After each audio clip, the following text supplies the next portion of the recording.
ജനങ്ങൾ കൂടുതൽ സമയവും ഭക്ഷണത്തിൻ്റെ മേന്മകളെക്കുറിച്ച് സംസാരിച്ചു കൊണ്ടിരിക്കുന്ന ഒരു കാലം വരുമെന്ന പ്രവചനം സത്യമായി പുലർന്നിരിക്കുന്നു. വിശപ്പ് മാറാനുള്ള ഭക്ഷണമല്ല, രുചിവൈവിധ്യങ്ങൾ വിളമ്പുന്ന ഭക്ഷണശാലകളാണ് ആളുകൾ ഇന്ന് അന്വേഷിച്ചു കൊണ്ടിരിക്കുന്നത്. എത്ര സമയം ചെലവഴിച്ചും എത്ര ദൂരം സഞ്ചരിച്ചും പുതിയ രുചികൾ തേടിപ്പോകാൻ ആളുകൾ ഇന്ന് ഒരുക്കമാണ്. കല്യാണ വീടുകളിലും പാർട്ടികളിലും പല നിറത്തിലും രുചികളിലും നിറച്ചു വച്ചിരിക്കുന്ന വെൽക്കം ഡ്രിങ്ക്സ് മുതൽ തീന്മേശകളിൽ ധാരാളിത്തത്തോടെ നിരത്തിവച്ചിരിക്കുന്ന പരസ്പര വിരുദ്ധങ്ങളായ വിഭവങ്ങളും അതുകഴിഞ്ഞ് പുറത്തിറങ്ങുമ്പോൾ ലഭിക്കുന്ന ഡെക്കറേറ്റഡ് പലഹാരങ്ങളും ക്രീമുകളും കഴിച്ച് അതിഥികൾ തളർന്നു പോകുന്നു. സുഭിക്ഷമായൊരു ഊണിന് കറിയൊരുക്കാനായി രാവിലെ തന്നെ മത്സ്യവും മാംസവും തേടിയിറങ്ങുന്നവരുടെ തിരക്കാണ് മാർക്കറ്റുകളിൽ. ഉച്ചയ്ക്കൊരു ഊണൊരുക്കാൻ തന്നെയാണ് പല വീട്ടമ്മമാരും അടുക്കളയിൽ കൂടുതൽ സമയവും ഊർജവും ചെലവഴിക്കുന്നതും.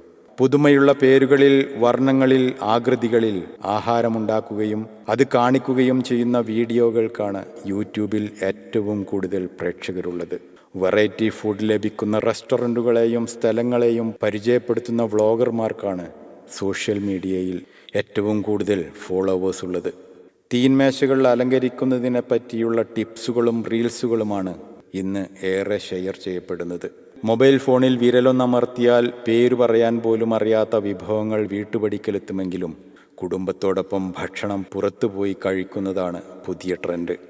ജീവിക്കാൻ വേണ്ടി ഭക്ഷണം കഴിക്കുക എന്നതിൽ നിന്ന് ഭക്ഷണം കഴിക്കാൻ വേണ്ടി ജീവിക്കുക എന്നതിലേക്ക് പലരും മാറിക്കഴിഞ്ഞിരിക്കുന്നു.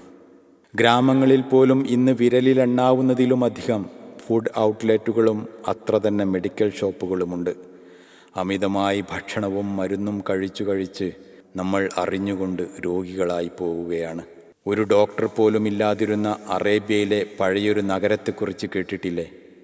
അവിടെ ഒരാൾക്ക് പോലും രോഗമില്ലാത്തതിൻ്റെ കാരണം അന്വേഷിച്ചു പോയവർക്ക് അവരെല്ലാം മിതമായി ഭക്ഷണം കഴിക്കുന്ന ശീലമുള്ളവരാണെന്നാണ് അറിയാനായത്. ആഹാരത്തിൻ്റെ ആഡംബരത്തിനായി അമിതമായി പണവും സമയവും ധൂർത്തടിക്കുമ്പോൾ യുദ്ധം കൊണ്ടും പ്രകൃതി ദുരന്തങ്ങൾ കൊണ്ടും ഭക്ഷണവും വെള്ളവും കിട്ടാതെ ആർത്തു കരയുന്ന ആയിരങ്ങളെ ഒരു നിമിഷമെങ്കിലും നമ്മൾ മനസ്സിലോർമ്മിക്കുക. Script and narration Razak വഴിയോരം.